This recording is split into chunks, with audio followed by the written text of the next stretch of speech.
Franco Nero. When Gail first got the internet in August 1996, she noticed photos of Brent and Laurie plastered all over the websites about Brent Spiner. Gail felt Laurie, being a publicist, tried desperately to make herself look like a typical Hollywood glamour girl and therefore believable as celebrity Brent Spiner's girlfriend. Gail despised Laurie as so morally inferior, it was beyond belief that Brent could ever want her for a minute.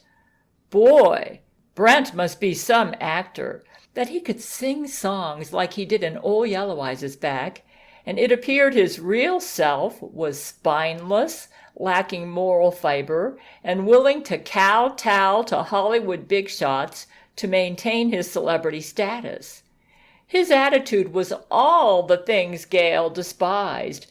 Gail had no trouble dropping Brent from her dreams and masturbation fantasies. From June 26, 1996 until December 1999, when she'd learned the truth about Laurie. Just the thought of making love to such a spineless jellyfish nauseated her. It was Brent's courageous vulnerability she adored in 1991, when he bared his heart to her on the phone, and his public behavior seemed opposite that. In the meanwhile, Gail noticed it seemed that Paramount Studios and Laurie tried to portray Gail as the Bible-thumping, unsophisticated nobody with mental problems who had a fan's obsession with a Hollywood star. When Gail watched 1994's Star Trek Generations, where they gave Data an emotions chip, she noticed that the script, co-authored by Brannon Braga, who Gail despised as a garbage writer who had a problem with her love for Brent, portrayed Data as jaded, using words like shit, trying to make Brent appear incompatible with Gail, who envisioned Brent as noble, heroic, and manly. But Gail knew the difference between a performance and the real person, so it didn't work. It just made her despise Paramount Studios as so far beneath her she could spit on them and throw them in the trash like a piece of feces. What was really interesting about this fiasco was the doctoring up of the photographs, which Gail definitely noticed, and was amazed to what extent Laurie would go to validate her very strange relationship with Brent Spiner. Gail recalled a photo of Brent and Laurie taken in London in December 1996, posted on several websites, where Laurie appeared to wear purple lipstick and wore a black dress with a V-neck that was about down to her belly button. That Laurie's up to no good, Gail told Brent and Franco Nero on Brent's wiretap of her phone when she saw Laurie's London photos as part of the promotion tour for Star Trek First Contact in December 1996. Laurie was touring with Brent Spiner as his girlfriend on this European promotion tour with Brent's Star Trek castmates and Rick Berman, the producer. Many of the stars appeared with their significant others. I think you know that she's a whore. What's wrong with you? Gail held her head high, refusing to feel threatened by inferior Laurie. Jealous? Are you kidding? What was there to be jealous about? Laurie was so inferior to Gail, Gail could spit on her. Gail was beginning to sense that she had greatness inside her that astute men, even famous men, could sense, and she could now get her dream man some other way and find a man who would honor her inner greatness, a greatness that Brent, apparently, took for granted. Franco has all the courage and manliness that you lack, Brent. Franco would never stoop to having such a shallow girl like Laurie McBride. He chooses women with substance, like the intelligent and talented Vanessa Redgrave, not some no-talent whore like Laurie, who only cares about fame and the lights and has no substance or depth. Don't ever insult me to ever insinuate that I could ever find a man attractive who would desire to advertise as his girlfriend such an inferior showgirl who only is a cardboard cutout, a showpiece, a cheap gold substitute. Her outsides look like gold, but she's pyrite, fake gold, and even treacherous. Look what she tried to do to Franco. Just the thought of making love to Brent, who dared to parade in public with such a piece of trash, was impossible. Never, never, never. Don't even hint at making love to me, Brent. Now for hanging around and even going public with this piece of garbage, this pyrite glitter, who has a heart like ice and gloats in having a famous and rich boyfriend. Just the thought sends me to the toilet to puke. Franco Nero knew Gail's low opinion of Laurie because Gail went on rants about how shallow Laurie was and how unbelievable it was that Brent would even allow such a flake into his life, and especially to go public with her, as if Brent cared more about appearing respectable as a Hollywood star over appearing respectable as a man with at least a semblance of virtue. Gail had already compromised her moral position enough, embracing Brent as an adulterer from 1991 to 1996, and she wasn't about to go further. She'd make it plain how she felt about his shallow garbage. But no way would Gail let Laurie gloat in her victory. Gail refused to be degraded and refused to play along with this game that Gail was somehow inferior just because she was a Bible-thumping Christian. Heck, she could get another star interested in her, one even more famous than Brent, the illustrious Italian film star Franco Nero, who appeared to be loaded with the manliness that Brent lacked. So go jump in the lake, you inferior worm of a female Laurie McBride. And to think Brent would want to parade around with such a female scumbag, a piece of vomit, wearing a beautiful exterior. This was beyond comprehension. But Brent's generosity so impressed Gail, she could not take him off her wiretap by reporting him to any authorities. Brent seemed better than Laurie, though Gail wasn't sure why she felt this way. Gail noticed how miserable he seemed with Laurie in the Germany photos and knew she needed more information. Yeah, Gail told Brent and Franco on her phone, she's dressed to seduce. She's a typical whore with that seductive up-to-no-good look. Gail shook her head in amazement that her Brent could so disappoint her. It was as if Brent despised her Christian standards and was proud to be all the stuff in Hollywood Gail despised. Yet Brent looked so miserable with her, and it made no sense at all. What was wrong with him?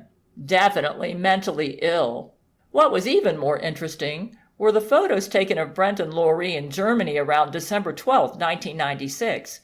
A couple days after she tried to seduce Franco Nero in London, December 10, 1996, to take Franco away from Gail, Laurie had a defiant, self-righteous look to her face, and Brent with a mustache stared at her as if she was a viper. Franco had a home in London. Gail deduced that Laurie tried to seduce Franco in London from studying the Germany internet photographs posted by German Star Trek fans on the internet. My God, can't Laurie be happy that she now has Brent all to herself? Isn't she happy that Gail gave up on Brent Spiner because Laurie stole from Gail? Gail thought, that's not enough from her. So this woman goes into relationships as some sort of sick ego trip? She thinks she can land a man based on looks alone? What awful thing did she do to land Brent as her boyfriend? Why was this awful and heartless woman so intent on going after any famous man who wanted Gail? She couldn't be satisfied with Brent. It seemed fairly obvious to Gail that all Laurie cared about was rich and famous men. that if Brent wasn't rich, Lori would quickly lose interest. And for some reason, Lori hated it that Gail could snag the more famous Franco Nero, which made Lori look bad, and so her venomous eyes fumed with jealous fury in the Germany photos Gail saw, as Lori feigned outrage that the illustrious Italian film star Franco Nero rejected her as a lover, preferring Gail over her. She was obviously claiming that Franco tried to seduce her. What a joke! No one would be stupid enough to believe that. Gail never put much stock in physical beauty. Her mother had that, and it didn't work for relationships. Lori had the maturity of a 2-year-old. Oh, horrors for pathetic Lori! How humiliating for garbage dumpster Lori! What a scumbag this Lori was! The famous Franco rejected her as a lover. Her hot body wasn't good enough. A guy actually cared about inner beauty. Duh! What a stupid, vulgar woman that she couldn't see that. Apparently Hollywood really did corrupt people. Too much of the bright lights and you lost your head and got a big head. Way too big. Gail could see that Brent chose a jaded, shallow public companion to ensure his Hollywood career remained intact. How disgustingly unattractive he was to her now. What an inferior woman! And Brent paraded around with this piece of garbage, pyrite glitter? What was his problem? Whatever happened to those depths of manly commitment Gail thought she saw in Brent on his cover to Old Yellow Eyes' back?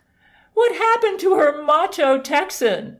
Why was this woman competing with Gail? She'd already devastated Gail enough. Gail deduced that if Lori did try to seduce Franco, it didn't work because of the way Lori looked in the Germany pictures December 12, 1996, which was the next stop on Brent's European Star Trek First Contact promotion tour after his time in London, December 10, 1996, where it appeared that Brent and Lori visited Franco on behalf of Gail, and Lori decided to try for Franco. What actually happened was that Brent and Lori stayed in separate hotel rooms for the European tour, and she was able to tour with Brent as his girlfriend by threatening death on Gail if Brent wouldn't let her tour as his girlfriend. Brent still had horrifying memories of the concentration camp photos, with Gail in them this time, that Lori showed him in July 1996, right after her birthday celebration at Beverly Hills Spago restaurant that got reported in the Houston Chronicle, where Lori used Sylvia, Brent's mother, to gloat about Lori as Brent's girlfriend. Sylvia never wrote the article. And Brent was tied up in his basement, not invited to the party, and Lori used Brent's stolen credit cards to pay for the celebration.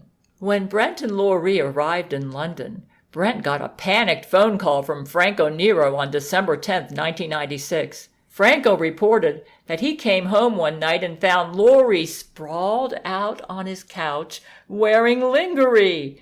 She was drinking a wine glass with some black wine in it, and when she went to sip it, it turned silver on her lips. Franco freaked out, ran to his safe to get a gun, aimed it at her, and told her to get out. Lori fumed and said, "You kicked me out, and I'll report you as a rapist." Franco kept his gun pointed at her and repeated what he told her, "Get out." Lori, in a huff, grabbed her things and left. Franco threw out all she brought into his house. In fact, he threw all her stuff into his fireplace and burned everything she brought into his house. Franco didn't tell Brent about the gun because it might make him look evil, but that's exactly what he did. He was very panicked on the phone talking to Brent and stumbling over his words. "It's okay, Franco," Brent told him. "I know what Lori's like. This is how she starts relationships with her celebrity men. I know you're innocent." Brent now realized that Gail was not safer with Franco as he'd hoped. "Why do you have her as a girlfriend?" Franco was still panicked. "If you know this about her." "Too complicated to go into, but I'm glad she wasn't able to latch on to you like she has me," Brent said sadly. "I think you should file a police report on her. She broke into your house." "I already did. My father was a police officer." "Good job," Brent said. "You can add to the police report that Lori maintains her relationship with me by threatening harm to Gail if I don't keep her. She seduces a rich man and then latches onto him after that, eliminating opponents to her girlfriend status with death threats on any woman who might oust her from her riches. Lori's a gold digger." Franco supplied Brent with the police report, which Brent showed to Lori, making Lori fume. Brent hoped this would intimidate Lori from trying to kill Gail, because then everyone would know Lori did it. With his dad, an Italian police officer, Franco kind of knew how to handle criminals. Lori had no choice with his gun pointed at her, and she left Franco's house in a huff. While in London, Brent gave to Franco copies of videos and photos he had of Gail that his mother Sylvia kept for him in her home. Brent also instructed his mother to keep those videos and photos for him at her home, since Brent could keep no memorabilia of Gail in his home without Lori destroying it. Brent would respect Gail's wishes to never be romantic with Gail anymore, but at least Gail was still his friend. Gail read the comments from Brent's German fans on the internet about his appearance in Germany with Lori. Brent's German fans claimed Lori's behavior was strange, and she seemed to have some sort of problem. They seemed puzzled by her. They probably said this because she had a real look of defiance and vindication on her face. The Germany stop was the next stop on the tour from her failed London attempt to seduce Franco. Lori glared into the cameras in her Germany December 1996 internet photos with a defiant and vindictive stare. Because of this defiant stare, Gail deduced she tried to seduce Franco in London, that she failed, and that Franco reported the attempt to Brent. The way Brent looked at her reinforced it to Gail even more. Brent's Paramount Studios' official girlfriend, Lori McBride, was a viper. Rick Berman, Star Trek The Next Generation executive producer, looked real uncomfortable in the internet photos Gail saw of him from Germany, December 1996. It really stood out in Lori's photos with Brent in Germany that while she toured with Brent in Germany as Brent's girlfriend to supposedly promote Star Trek First Contact, that she put on a big self-righteous performance to cover up her attempted treachery with Franco. She obviously came to Europe not to promote the new Star Trek film, but to seduce Franco Nero. Apparently her attempt to seduce Franco failed, Gail deduced, and Franco reported her attempt on him to Brent. Of course, Lori denied it and claimed that Franco lied about her, that in fact Franco tried to seduce her. Her defiant look in the Germany internet photos December 1996 said it all. The German fans all commented on how good she looked, though Gail told Brent on her wiretap phone that she'd look a lot better if she dressed Princess Diana style, that she was a summer in coloring and should wear pastels, not black all the time. Gail decided to take more interest in fashion, since a lot of Italians were fashion designers, and Europeans seemed to have better taste in clothes than Americans.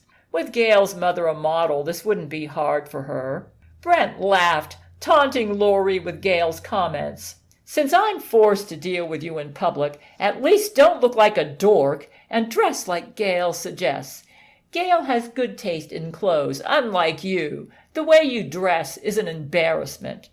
Gail told Brent and Franco on the phone, December 1996, "Lori flunks out in fashion and needs to take a course in fashion design. She thinks just because she's good-looking, she looks good in anything. She wears too much black, too harsh a color on her." Gail began to educate Brent about the concepts in David Kibbe's book Metamorphosis and Carol Jackson's book Color Me Beautiful. With specific examples, Gail pointed out how top fashion designers like the Academy Award-winning costume designers for Lerner and Loewe's Gigi and My Fair Lady and Camelot, followed the fashion and design principles in these books. This was the last straw for Laurie, that Brent wanted her to dress as Gail advised.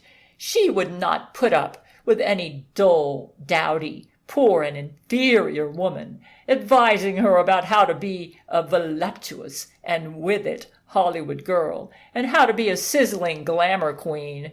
She was certain she was an expert on this because Paramount, via the Jesuits, paid her at least $1 million a year to do this job. But if Gail was dowdy, it wasn't her fault. She depended on her husband for income, and he didn't give her much. She didn't have the money Laurie had for clothes or jewelry because her husband was a stinge-pot with her. Gail warned Brent and Franco, "How I currently dress does not reflect my taste. I need more income to dress to my best advantage." Laurie felt that certainly she would not be paid such a great salary to be a reformer and babysitter for Hollywood actors if she wasn't good at what she did. She knew she was the expert on all things Hollywood after all. She was a publicist for Hollywood, and this included, of course, Hollywood fashion. What did Gail, the dowdy, poor, nobody woman, know about Hollywood clothes? To her, Gail dressed like a dud. So Laurie would never, ever listen to any advice Gail gave her about clothes. Because Gail said black was too harsh a color on her, Laurie decided to wear more black than ever and wore black to everything. She went on a black rampage. This infuriated Laurie. Oh, how it harried her that Gail, the woman Paramount was worried about as the mental and off-balanced religious nut, and who Paramount was worried could destroy Brent's Hollywood career and Paramount's cherished reputation, would dare advise Laurie about style and fashion? And even worse, that Brent agreed with Gail? Now it appeared that even fashionable and with it Italian film star Franco Nero was obsessed with Gail. However, after Franco rejected Laurie, in Laurie's eyes, Franco was no longer cool or with it. After Franco's rejection of Laurie in December 1996, her self-image as the consummate expert on all things Hollywood fell apart. Her feathers ruffled and stood straight in defiance. What sick spell did Gail cast on all these celebrities when all she did was talk on the phone to these guys? Laurie was the woman Paramount hired to keep Brent in line with Hollywood. She was custom designed to be Brent's wife in competition with the mentally ill, Bible-thumping woman Gail that Brent strangely preferred over glamorous Laurie. Laurie was assigned to cure Brent of Gail. Certainly, Paramount wouldn't pay Laurie so much if she wasn't good at fashion, and most certainly she'd be better at fashion than Gail, the puritanical Bible thumper. How infuriating that Brent dared to listen to Gail for a Hollywood fashion advice over Laurie, and for Gail, the mental puritanical nutcase, to dare to critique Laurie's taste in clothes and to insinuate that Gail was more with it about fashion than Laurie. To think that Franco dared to accuse Laurie of trying to rape him December 1996. How dare this man expose her and ruin her life? Franco rejected Laurie because of Gail. Outrageous! Gail, that stupid, mentally ill Bible thumper. Now Laurie needed revenge. Gail ruined Laurie's life because Gail put these men into a spell over herself, because Gail had a brilliance for words and could talk fancy sick words on the phone to them. Laurie couldn't understand how all Gail's phone talk could be more interesting to these men than the sex, beautiful body, and face that Laurie wanted to offer them. To Laurie, Gail cast a sick and neurotic spell over the men Laurie wanted to rule over, and Laurie needed to end this nonsense once and for all. From 1992 to about 1996, Laurie didn't realize or care that not all men in Hollywood are alike, and that like in any field, people work at a job but don't like all aspects of that job. Brent actually wasn't obsessed with fashion and only critiqued Laurie's clothes using Gail's fashion advice because he despised Laurie's obsession with dressing like a celebrity wife with lots of her clothes outfits she'd bought from stealing his credit cards. To Gail's comments that Laurie needed to take lessons in fashion, Laurie responded with spite and wore black, seductive clothes to everything. Perhaps some of these internet comments about how good Laurie looked in her Germany photos December 12, 1996, as part of the Star Trek First Contact tour, were made by Jesuits who posed as fans. The internet comments from the German fans about her strange behavior December 12, 1996, were probably genuine.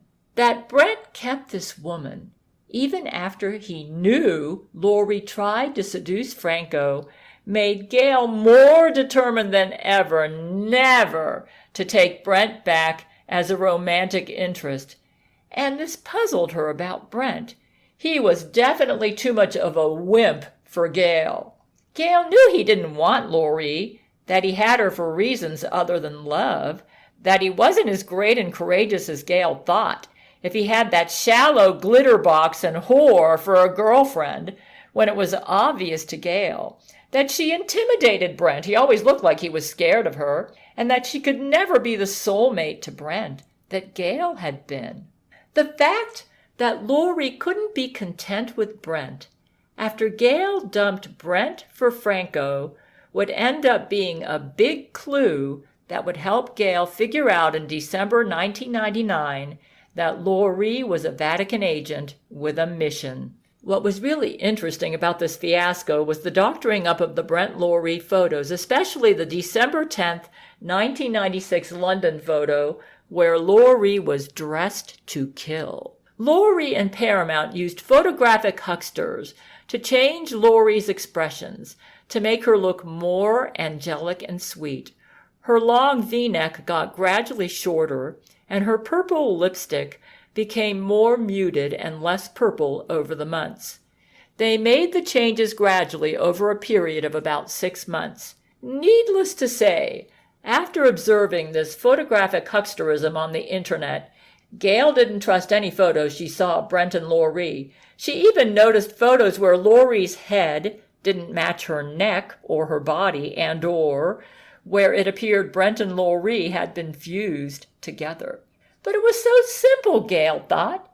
Brent just needed to make a public statement that Laurie was not his girlfriend, and he did the opposite, even after she tried to seduce Franco. What a nauseating coward Brent was. Too obsessed with a respectable Hollywood reputation or his Hollywood career, things Gail despised. Gail had already dumped Hollywood as a writer. Her writing was too good for corrupt, greedy Hollywood. But Brent was not a criminal, just a coward. So Gail wouldn't report Brent to the authorities. And despite his cowardice, Gail concluded Brent was a better man than her husband. He helped Gail find herself. And at least Brent had the decency to respect her decision to go to Franco, because Brent realized he had betrayed Gail with a woman vastly inferior to her. Brent must be insane. Brent even had the decency to contact Franco and added him to his wiretap of her phone. Gail respected Brent's bigness as a friend. So the year 1997 arrived, and Gail started learning Italian cuisine to get ready for Franco. Impressed that Franco was able to repel Laurie, she started getting ready for him. She didn't know how or when she'd make the break to go to Franco, and was currently trying him out. But something deep inside her told her she couldn't stay in her current situation with a husband so utterly incompatible with her. Gail couldn't believe how far Laurie would go to make Brent and Laurie appear to have a normal boyfriend-girlfriend relationship. While Brent stared at Laurie like she was a viper in the Germany photos after her failed attempt to seduce Franco, Brent still kept her. Brent definitely needed psychiatric treatment. Lori obviously only stayed with Brent for his fame and money. Love was not part of the equation. Gail didn't care if she herself wore makeup all the time and prided herself on being a comfortable woman with her man. She knew what it was like to be married to someone who stifled you, whereas Lori always seemed to obsess about being decked up and fake and pretty all the time.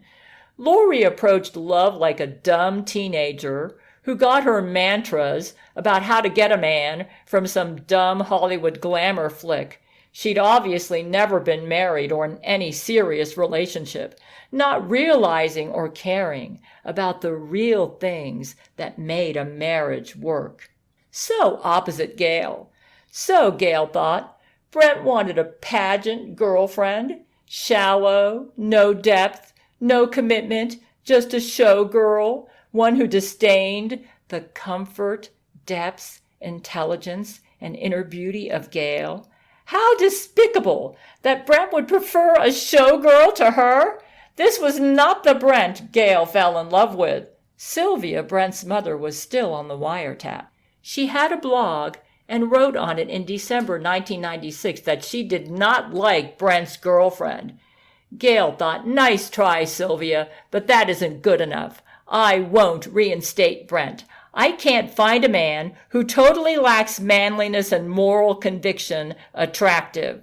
The fact that Franco could easily repel Lori and Brent failed to do so made Franco seem the superior man, the one who had the courage and manliness that Brent lacked. Gail and Franco would be a star couple to show inferior humans like Brent and Lori how true love worked. Gail prided herself on preferring older men, men who had maturity and didn't engage in foolishness and stupidity. David, her current husband, was a year younger than Gail.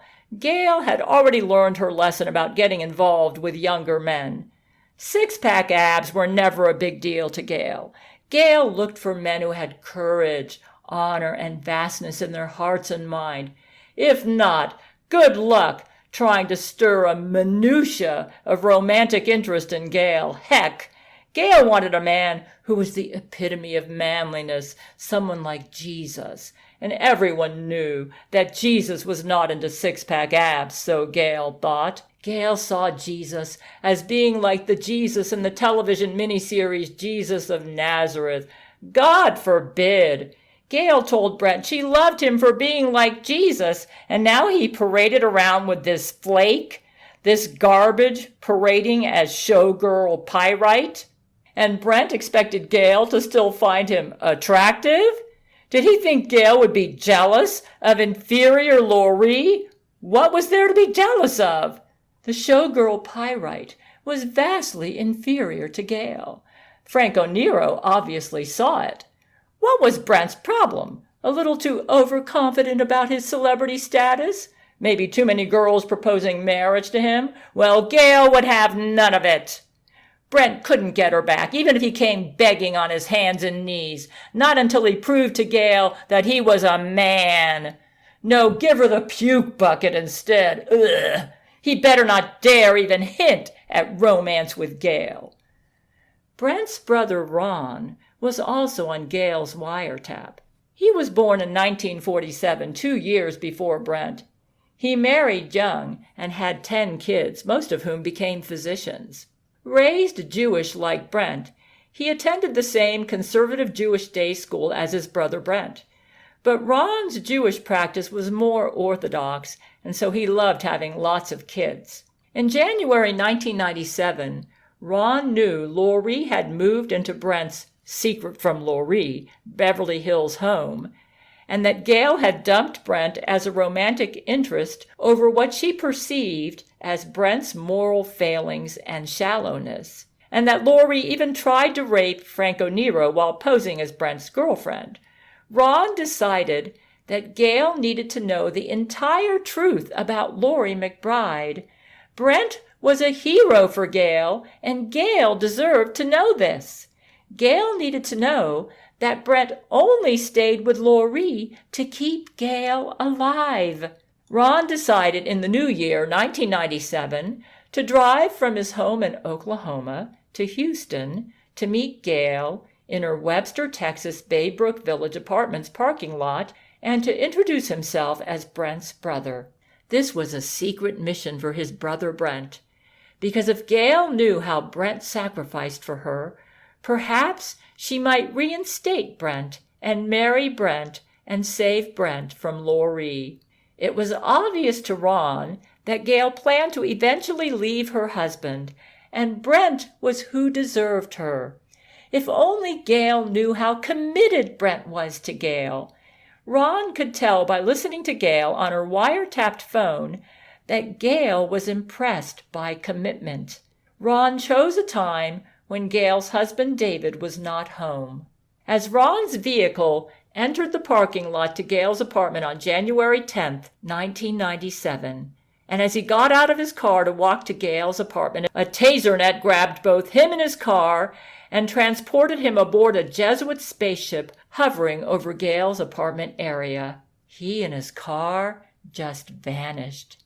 The next day, Laurie tromped into Brent's kitchen in his secret Beverly Hills home and laid out photos of Ron's brother being raped by her, then showed Ron's body chopped up and mutilated and his body parts flung to the floor like bloody steak pieces. She slapped the photos onto Brent's kitchen table. Brent stared at the photos in horror. "Is that who I think it is?" "Yup," Laurie said with satisfaction. "Your stupid brother was planning to tell Gail all about me, and you can see what happened to him. This is what will happen to Gail if you let her know about me." "You bitch!" Tears streamed down his face for his brother. Sylvia, his mother, cried for a whole month and learned you better not mess with Laurie. Ron's family, his wife, and all his doctor kids went into hiding the best they could and decided from now on to maintain a low profile. The world knew his brother Ron died around March 22, 1997, and strangely to the world, Brent said he didn't want to talk about his brother's death and asked the world to respect his family's privacy. "So don't try kicking me out of your house unless you like consequences," Laurie snorted to Brent, holding her head high. After Laurie murdered Brent's brother Ron on January 10, 1997, Sylvia quit loaning Brent an apartment in the Houston area for his visits to Gail's apartment parking lots. So Brent had no place to escape to get away from Laurie most of the time. Besides, Gail told Brent that he was not to expect any romance from her ever again, and that if he even hinted in that direction, she'd be highly insulted. So not loaning Brent a Houston apartment anymore seemed a good move. It was to pacify Laurie and to hopefully keep both Brent and Gail alive. Sylvia had already lost Ron to Laurie. Gail made it plain she had no plans to marry Brent anymore. Gail was all into Franco Nero. Laurie began chain smoking in Brent's Beverly Hills home, filling the house with so much nicotine that Brent became addicted even more than ever to cigarettes. This home was larger than his previous Hollywood Hills home, so she needed a ton of cigarette smoke to do the job she wanted. At first, Laurie chain smoked from her mouth in Brent's house, but after a point she said, "Chain smoking's not hardcore enough for a true Jesuit." So she started smoking from her vagina. Laurie would contract the muscles in her vagina around cigarettes she smoked through her vagina, while she gloated about Brent's house reigning over it in terror. She would suck in air through her vagina, then blow smoke out of the end of her vagina like it was her mouth. Sometimes she'd steal one of Brent's cigarettes. Then when he smoked it, he'd notice it tasted unusual. From 1997 to 1999, Brent smoked about once or twice a day. He wanted to quit, except Laurie often drugged him through the cigarettes she stole from him, and then, while under the effects of the drugs in his tampered cigarette, forced him to lick her vagina. He then would get high from the nicotine still inside her vagina, which fueled his nicotine addiction. Vaginal mucous membranes were more permeable to nicotine. Laurie often smoked several cigarettes at once, filling his house with addicting nicotine smoke, and the smoke from her cigarettes filled his large house with nicotine and other drugs. Sometimes she shoved entire packs of cigarettes in her vagina, as many as she could fit inside, and then the smoke billowed out throughout his house. Brent couldn't remember how often he licked her vagina to relieve his nicotine withdrawal symptoms, because she was manipulating him with a lot of drugs, including nicotine. But he licked her vagina at least several dozen times while Laurie lived in Brent's house. Laurie got plenty of photos of Brent doing this, too. Brent felt sick to his stomach that Laurie manipulated him into this disgusting behavior. He didn't want to lick Laurie's vagina at all.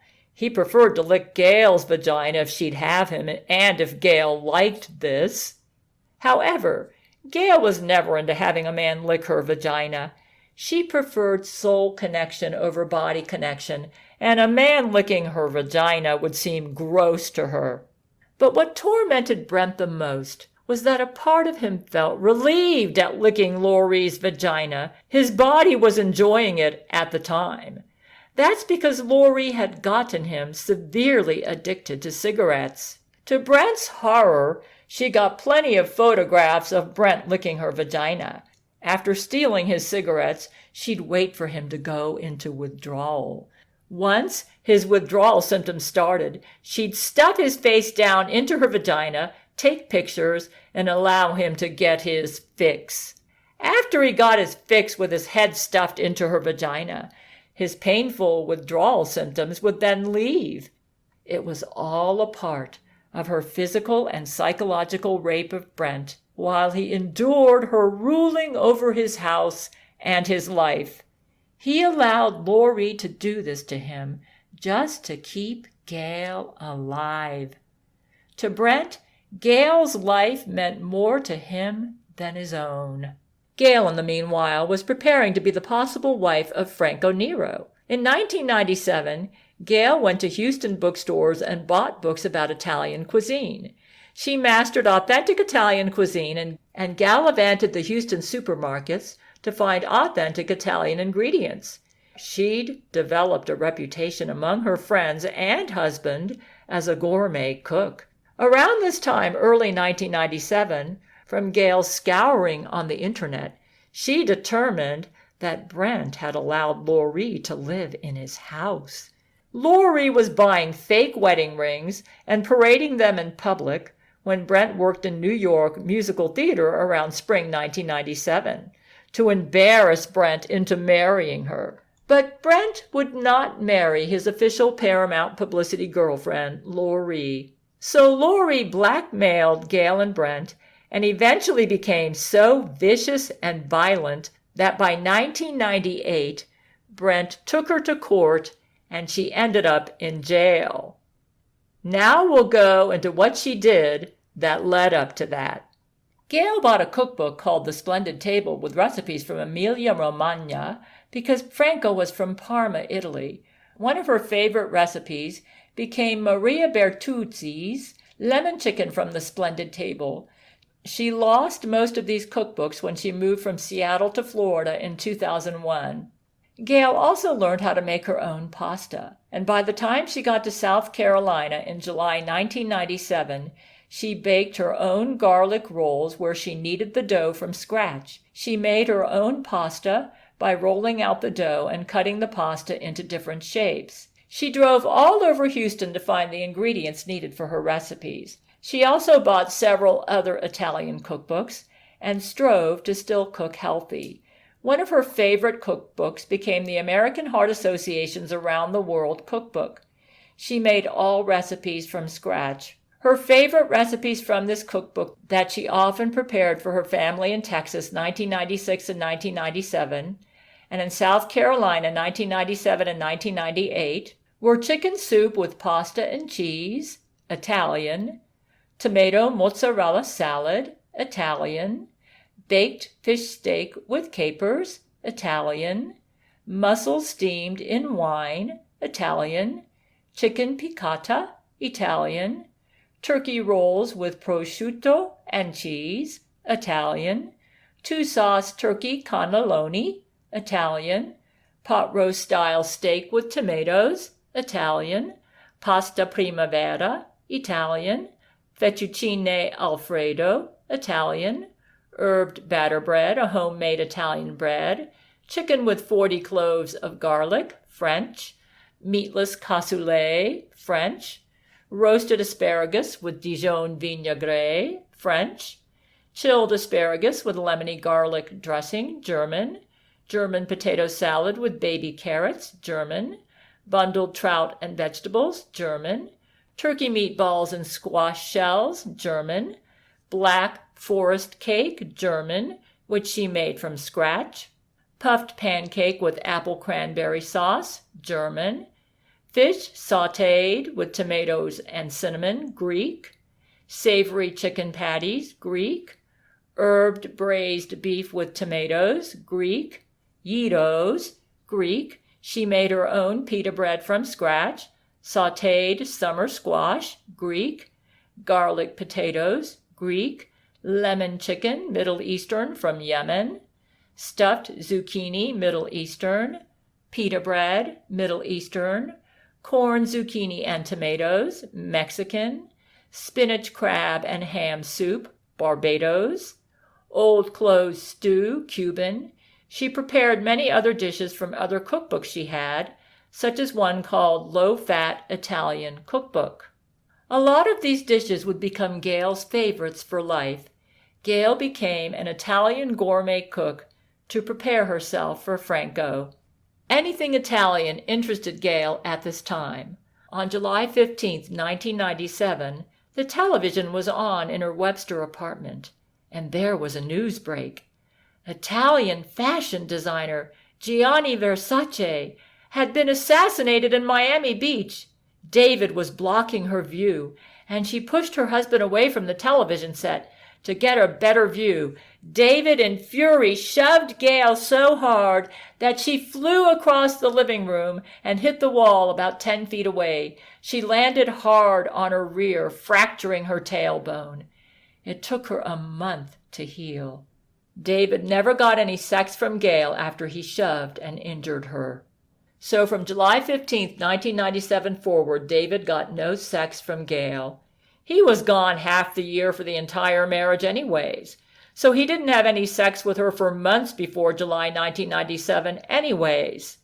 Basically, Gail divorced David in her heart totally after this and was mentally scraping around in her brain, hoping to find scriptural grounds to divorce her husband. This was the only time he'd physically abused her, though the emotional abuse was always present. She went to the doctor and just told him she had an accident. It took her a month to heal. In fact, they were due to move to Charleston, South Carolina in 2 weeks. She hoped her sore tailbone wouldn't hinder the move, but the move to South Carolina went smooth despite her sore tailbone. So in the summer of 1997, David got a Coast Guard transfer to Charleston, South Carolina, and Gail left Brent's hometown. David bought a new double-wide mobile home for them in Ladson, South Carolina, and placed it in the Pines Mobile Home Park at 9919 Highway 78, lot number 204, Ladson, South Carolina 29456. The exact address of the mobile home was 9204 Wisteria Street, Ladson, South Carolina 29456-3509. The home was tan with shingles, with a wood deck porch where Gail grew her own herbs for cooking. Gail could see the herbs on her deck porch from her 2 kitchen windows where she did the dishes. She spent hours in the kitchen before she started getting sick a year later. No dishwasher. While there, David bought an iguana for her son, who ended up biting a neighbor kid, so they got rid of it. Brent, in the meanwhile, modified the Paramount contract to allow Laurie to appear with him in public. He did state that if she harmed Gail, he could quit his job right then and there, and that he could sue Paramount and bring criminal charges against Paramount for what Laurie would do to Gail. But Laurie would find ways to work around this. The Jesuits were not about to let the lie die that Laurie was his girlfriend in heart as well as in public. For the next couple years, they plastered the internet with photos of Brent with Laurie, where she and Brent appeared at all sorts of functions together, but most of these functions Brent attended without her. The Jesuits, experts at counterfeit, fused her photos onto his and created fabrications, and plastered these fabrications all over the internet. Gail noticed that on one of the photographs, Brent's humor came into play in 2000, because Brent decided he could play this game too, and created his own counterfeit photograph where he created a fake photo of Laurie with fat arms next to a skinny, voluptuous body. August 1997 in Latson, South Carolina, Gail began to homeschool her son for the 4th grade through the Abeka program. This was her first year in South Carolina, and she had few allergy symptoms.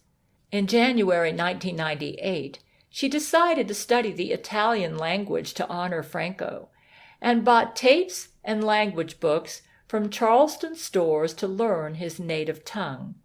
She played Italian language tapes while she showered in her new mobile home, played them in the kitchen when she prepared meals, and played them as she read Italian grammar books in her bed. She began practicing Italian on the wiretapped phone with Franco, though of course he couldn't talk to her. She became half fluent in Italian within 2 months. Gail trusted some of her doctors too much and allowed her urologist, Dr. Nelson R. Ploke, North Charleston, South Carolina, telephone 803-797-6600, to put her on Macrobid, an antibiotic, every day for over a year to deal with the feeling that she had to urinate all the time. He also stretched the opening to her urethra from her bladder on a regular basis, as did her urologist Gary Smith in Houston at 6560 Fannon's Suite 1270, 1996 to 1997. Another urologist, Nina Davis at 3901 Hoyt Avenue, Everett, Washington 98201-4918, who was part of Pacific Medical in Everett, Washington, that worked with Gail's military spouse coverage, would inform Gail that stretching the urethra was unnecessary, did not make much difference, and it was best to leave the area alone. So Gail went to this Seattle urologist one time, and then after her quit seeing urologists. Gail in 1999 would decide that Seattle physicians were superior to those she saw in Houston or South Carolina. Because she could afford the treatment covered by her military health coverage, if Gail could afford it in 1997, she did what her doctors advised, a disadvantage of military health coverage. Laurie made sure that any medical treatment that would worsen Gail's health would be covered by her military health plan. Taking Macrobid every day debilitated Gail's gut flora. Perhaps in this case, she would have been better off without health insurance. At least, it would not have given Laurie the opportunity to use her doctors to prescribe for her prescription drugs or treatments that would destroy her health. Her South Carolina urologist claimed that Macrobid confined itself to the urinary tract, but another doctor in September 1998, Dr. Alan Lieberman or James Shear, D.O., informed Gail that Macrobid did not confine itself to the urinary tract, but indeed impacted the entire body. Gail was sure taking this Macrobid every day for over a year did not help her allergies or her not diagnosed at the time systemic yeast condition. By March 1998, she knew Italian well enough to be half fluent and spoke in broken Italian to Franco on Brent's wiretap of her phone. Gail also became friends with her primary care doctor, Italian-American physician David Castellone, at Palmetto Primary Care Physicians, 213 West 4th North Street, Summerville, South Carolina, 29483 at 843-873-0681. Gail saw Dr. David Castellone for chronic stomach problems in April 1998. He diagnosed her with Clostridium difficile. It took her 2 months to recover. During treatment, May and June 1998, Dr. Castellone seemed nervous around Gail and almost dropped her as a patient. She discerned that his wife was jealous of her because Gail overheard Dr. Castellone on the phone while Gail waited in the office for Dr. Castellone to see her. "Are the kids okay?" he said to his wife on the phone, and he seemed agitated, like he wanted his wife not to call him while he was at his office. So his wife called him and chewed him out right before it was his time to see Gail as a patient. She apparently knew it was Gail's appointment time with him. Gail told Dr. Castellone she wanted to keep him as her doctor because she was sick with Clostridium difficile and he was a good doctor. Gail showed him a photo of Franco Nero and said, "Isn't he gorgeous?" "Who's he?" Dr. Castellone asked. "An actor," she said. For fun, she wrote Dr. Castellone 2 or 3 letters in Italian. She wrote him that Franco was the reason she studied Italian, and she hoped Dr. Castellone would supply her letters to his wife so that he could keep Gail as a patient. Dr. Castellone was Italian-American. She maintained a friendship with the doctor because she liked him, and he liked her, and she felt sorry for him that his wife made him so miserable by babysitting him at work. She didn't want to lose a good, compassionate physician. Gail thought Laurie McBride was behind his wife's jealousy. It seemed Laurie tried to mess with any good doctor that wanted to treat Gail. Laurie also wanted Gail to appear like a loose woman. Though Dr. Castellone and Gail liked each other, there was no romantic interest. Gail's heart at that time was with Franco Nero. Some of Gail's church members at a King James Bible-only church, including the pastor Jonathan Doss and his wife, went to Dr. Castellone's clinic and liked him. In fact, one time this young pastor, Jonathan Doss, from North Carolina, several years younger than Gail, said, "I hear you're friends with Dr. Castellone." After Gail explained her fascination with Italian was because of Franco Nero to Dr. Castellone, he understood that Gail just wanted to be friends with him. Then the doctor and Gail became friends. Brent put Dr. Castellone on Gail's wiretap. Unfortunately, Laurie got super busy with Gail. Laurie McBride found Gail's cooking ability so threatening that when they moved to South Carolina and bought a double-wide mobile home in July 1997 from Brigadier Homes of North Carolina, 252-459-7026, Laurie loaded the particle board in the kitchen with formaldehyde that Gail developed an allergy to within a year, so that by 1998, it challenged Gail, especially in the hot summer months, to spend a lot of time in her kitchen. Laurie and her conspiracy poisoned Gail's kitchen. The kitchen seemed to have an excessive amount of formaldehyde, but Gail never discovered it until she developed allergies to formaldehyde. So the first year in the beautiful new mobile home seemed almost idyllic.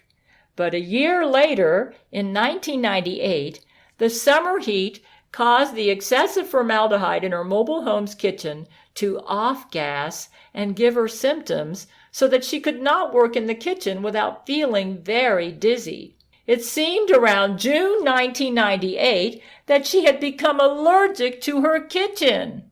The hot summer heat caused the extensive particle board in her kitchen to emit formaldehyde. Her second year in South Carolina, she also experienced severe allergies to pollens and suspected that Jesuit somehow caused an increase in the pollen count and perhaps seeded her area to cause allergenic plants to grow near her mobile home. There were a lot of bushes, trees, and weed patches in Gail's mobile home park where she lived. In fact, one huge weed patch existed right next to her bedroom where she slept at night. It seemed her first year in South Carolina she had no symptoms, but her second year there she could barely get out of bed. She never experienced such devastating allergies before, ever. Her second year in South Carolina debilitated and astonished her. Her son also experienced a similar allergic response. Gail had deliberately bought a home with a huge kitchen and didn't know that Laurie's conspiracy had laced the huge amount of cabinet space, all particle board, with formaldehyde. During the hot summer months, Gail's eyes burned in her kitchen, even with air conditioning and room-darkening shades throughout the home. She tried freezing the home out with air conditioning to stop the formaldehyde off-gassing. Nothing worked. Her mobile home was poisoned too thoroughly. She believed she and her son developed allergies to contaminants in the mobile home. She truly had the sick home syndrome. It made them both very sick. She bought expensive ozone air cleaners to deal with the problem. Without the ozone air purifiers, it would have been impossible for them to live in that home during the hot summer months. It cost her several $1,000s.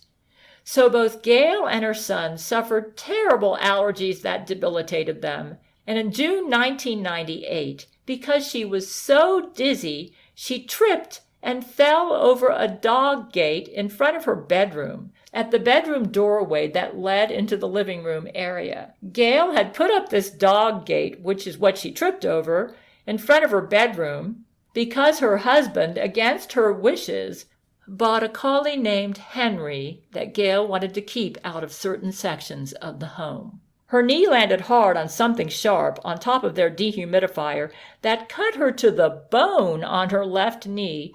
"Son, go get the first aid kit now. I'm bleeding bad and have hurt myself.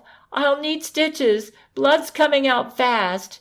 It was late, about 9 p.m., and all doctors' offices were closed, so she knew she'd need to go to the emergency room.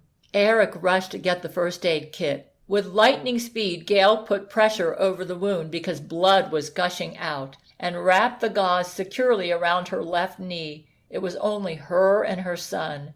Gail limped to the living room phone and asked one of her church friends, a warrant officer in the Coast Guard, to take her to the emergency room. But Jonathan Doss, the preacher of the small church they attended, had brainwashed everyone in that church against Gail. So this Coast Guard warrant officer, Kevin Murphy, took Gail, the lunatic, demonic woman, to the emergency room. The house was a disaster because Gail and Eric suffered health debilitations from the contaminated home they lived in. She received 9 stitches and a tetanus shot. About 2 weeks later, with Gail's husband out to sea, and while she hopped around in crutches and was laid up in bed most of the time, a clone of her son made thumping noises around her mobile home all night and trashed out her deck porch, where she grew her herbs in pots, with broken eggs and debris. At the time, Gail thought it was juvenile delinquents. This Eric clone also trashed out her yard. This clone of her son started making thumping noises around her home at night, dumped her garbage all over her front and backyard, and set the dumped garbage on fire. In the morning, she saw black, oozing heaps all over her yard. Every morning, she'd wake up to a new surprise, more work for her to do. She was in crutches, and she had to go out there and clean the mess. The Eric clone made thumping noises all through the night for 2 weeks. He always attacked when Gail's husband was out to sea. She called the Berkeley County Sheriff's Department, and they made reports and patrolled, but the harassment continued. The only help she got was, "Maybe you should stay up all night by your window and see if you can catch them in the act." She actually heard recordings of her wiretapped phone conversations with Brent from under her kitchen floor. She could still just dial her own number on her landline phone and talk to the blank, and whoever was on the wiretap could hear her, and apparently could also record her. The Berkeley County Sheriff suggested she stay up all night and peek through her window. She tried, but couldn't catch them. Gail suspected that perhaps Laurie was using the police and juvenile delinquents to get her to admit that Brent had a wiretap of her phone so that Brent would be forced off her phone's wiretap. Finally, Gail figured out that the sheriff's department was working for Laurie McBride, that they weren't on her side, and that Laurie got the police. Gail thought, boy, this woman's good. I mean, she's good. What kind of connections does she have? Gail told Brent, you need to do something about that girlfriend of yours, man. She's really getting out of hand. Gail could tell that Brent was not happy about this. He was getting very upset with his girlfriend. That was very stressful. Gail was in crutches. Her son and her were getting very severe symptoms from the mobile home, and in the hot summer months they were dizzy. Then on top of all that, her church was against her. The police department was against her. They were using a clone of Eric to dump her garbage all over her yard and set it on fire, and she had to go out there and clean it up while in crutches. Finally, after 2 weeks, the harassment stopped, just in time for David to come home and chew Gail out for buying air cleaners and not doing better with her son in homeschool. Eric was so ill, he couldn't concentrate. It didn't help Gail's situation that the preacher of the church she attended, Jonathan Doss, portrayed Gail to David as the nutty woman with delusional illnesses. Gail also called up an engineer before her husband came home. In July 1998, while she endured the summer heat and dizziness, I want to order some formaldehyde test kits, he said. They cost $600. $600 to get a formaldehyde testing kit? I think I've got extra formaldehyde in my kitchen. It can't cost $600. He said, oh yeah, it costs $600. Forget it. Isn't there some place where I can get it cheaper than that? He said, I don't know. So Gail thought, gosh, Laurie's really good. She even got the engineer. Gail looked all around to try to find a formaldehyde testing kit. She finally located a source on the internet, but it wasn't easy. And she did use the testing kit that arrived in the mail and discovered her kitchen had formaldehyde, a pretty high exposure. No, she was not a crazy hypochondriac. But then she concluded, who's going to believe me? They probably think I made it all up or that I'm not a scientist, so therefore I'm not suffering from formaldehyde exposure in my kitchen. Gail could tell that somebody was out to get her. Because of her son's allergies, her son was a little late with his Abeka homeschooling for the 1997-1998 school year, but did graduate from 4th grade around the end of July 1998. Eric seemed distracted. Many years later, Christmas 2017, Jesus would allow Gail to read a letter that Jesus received from Eric in the 1990s. It was addressed to Jesus as Santa Claus.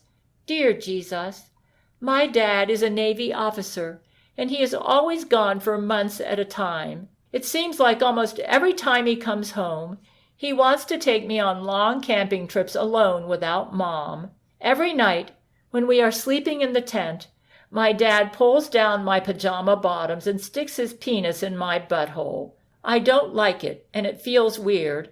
I just think about Zelda and hum the Zelda theme in my head to stop thinking about it until it's over. Jesus, my Christmas wish is for my dad to stop molesting me. Please make it happen any way you can. I don't care if you have to divorce my parents. Maybe find my mom a nice man. Sincerely, Eric Schuler. Eric was a bedwetter, even at 10 years old in that dizzy summer of 1998. And Gail was always having to change his sheets in the morning. So while Gail was homeschooling her son, Eric urinated in his sheets a lot at night when he slept.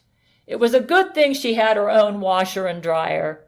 Gail thought homeschooling would be better than public schools. However, this may have encouraged David to molest his son more, realizing no public school could hold him accountable as a pedophile with his own son. Since Eric was always a late bloomer for everything and even began talking later than most kids, Gail assumed this bedwetting was how her son was and didn't take him in for evaluation by a physician for his continual bedwetting. She was probably also afraid of losing her son to the state if her son had problems, which hung over her mind after her experiences with the HRS in Florida in 1990.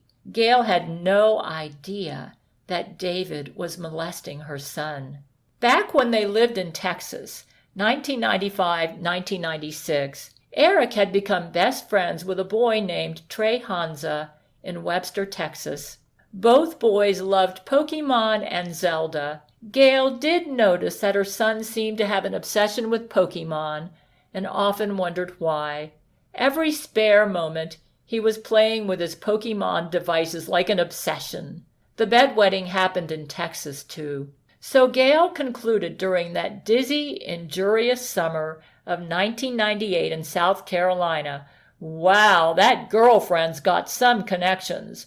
Lori's put this preacher on my phone and now brainwashed his whole church against me. You see, Gail could tell by the sermons this preacher preached that he somehow got added to Gail's phone's wiretap.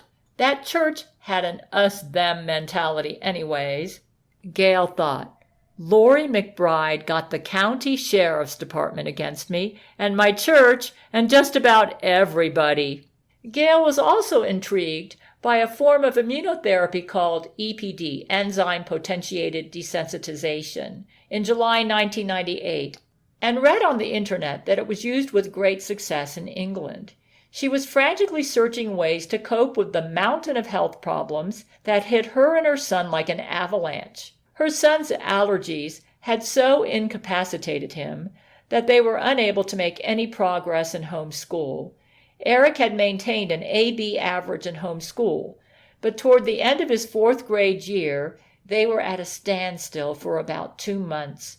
Gail found out that a North Carolina doctor, Dr. Robert Taylor in Durham, North Carolina, was utilizing this EPD immunotherapy and made an appointment for Eric to see this physician, the closest available physician who practiced EPD immunotherapy. And Gail didn't tell her husband David, who was out at sea, about this appointment. However, her preacher was on her phone's wiretap.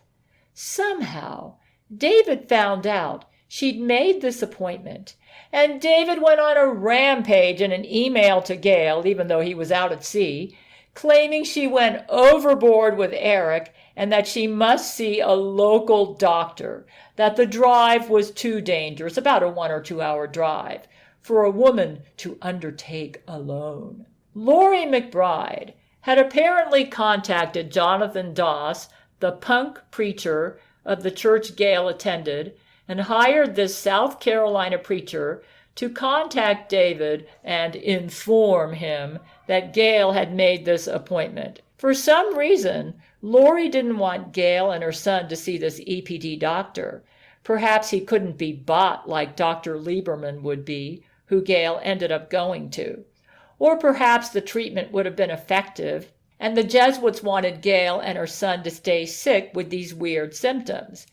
Gail and Eric were both reacting to some allergens within and around their contaminated mobile home at this time, and Lori had to ensure that Gail would appear the wacko mother who imagined physical symptoms in herself and her son and was a lazy, good-for-nothing slob in homeschooling her son. But whoever was against her and her son, they were good.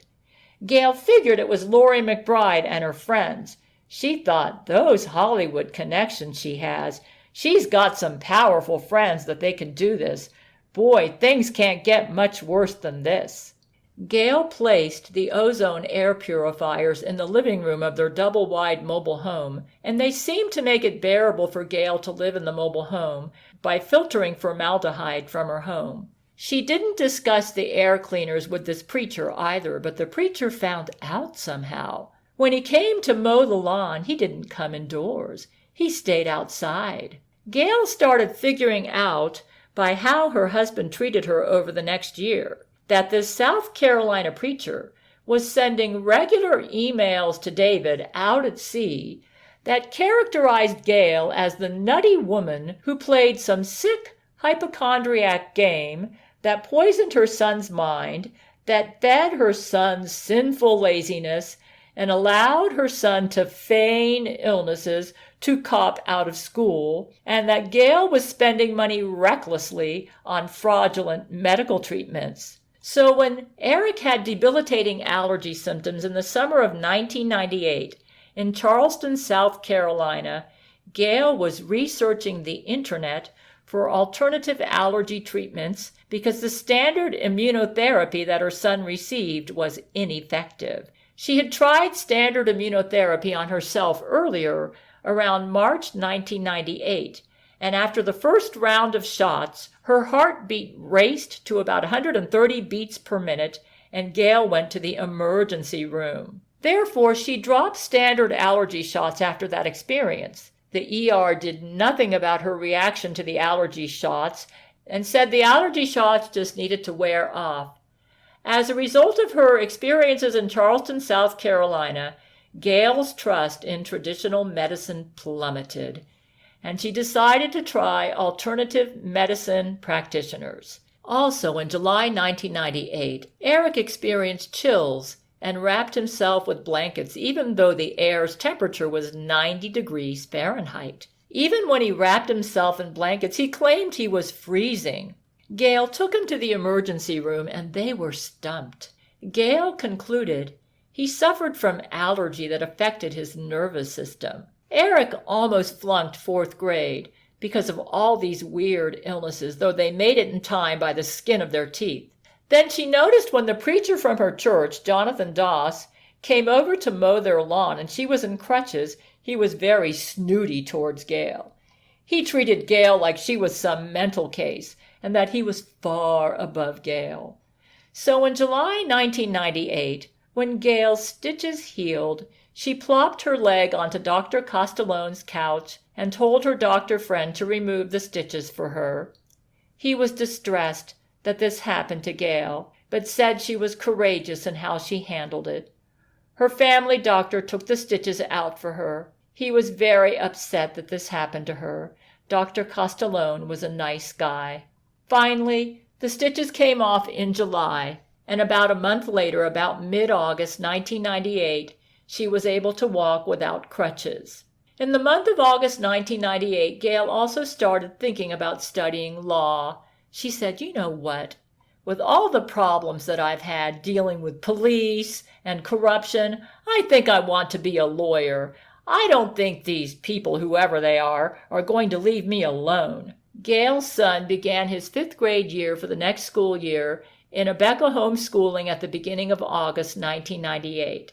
Gail then bumped into a lady customer at a local pharmacy. While Gail waited to get her prescription, she mentioned her horrible allergies.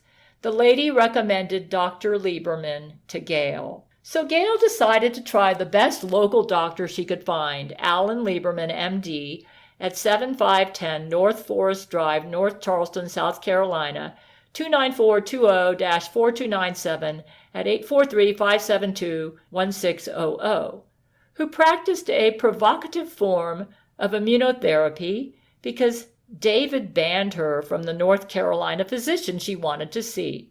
At the end of August 1998, Gail began to see Dr. Alan Lieberman, a specialist in allergy and environmental medicine, in order to help her son. Dr. Lieberman's approach to medicine intrigued Gail, and Gail decided to let him treat herself as well as her son.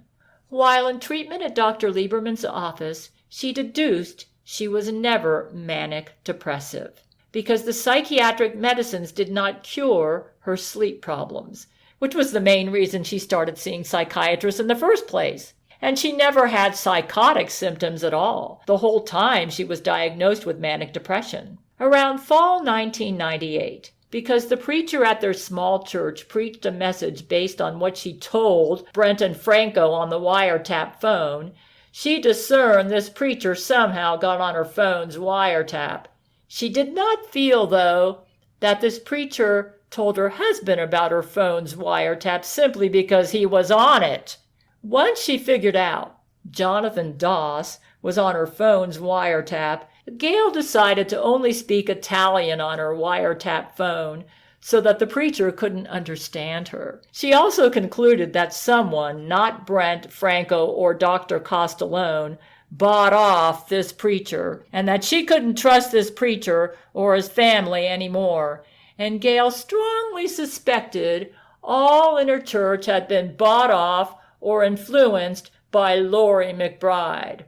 Gail recalled the images of Laurie's December 1996 internet photos, when Laurie tried to seduce Franco Nero with her evil, triumphant gleam, as if she was looking forward to meeting Franco. Yes, Laurie was a monster. David, in the meanwhile, claimed Gail was a mental case, that she cost him too much money with all her air cleaners, and that all her symptoms were mental. He and the preacher of that small Baptist King James Bible-only church they attended ganged up against Gail as the Jezebel, lunatic woman. Not as balanced as the church Gail attended in Seattle, Gail developed no close friendships with anyone at this church.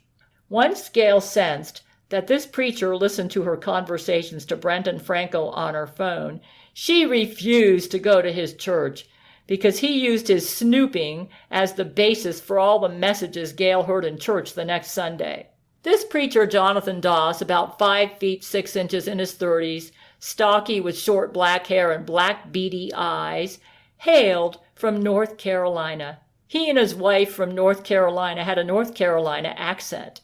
A former enlisted member in the U.S. Air Force, now he was a poor nobody preacher of a church that met in a dilapidated and rickety building about the size of an old schoolhouse.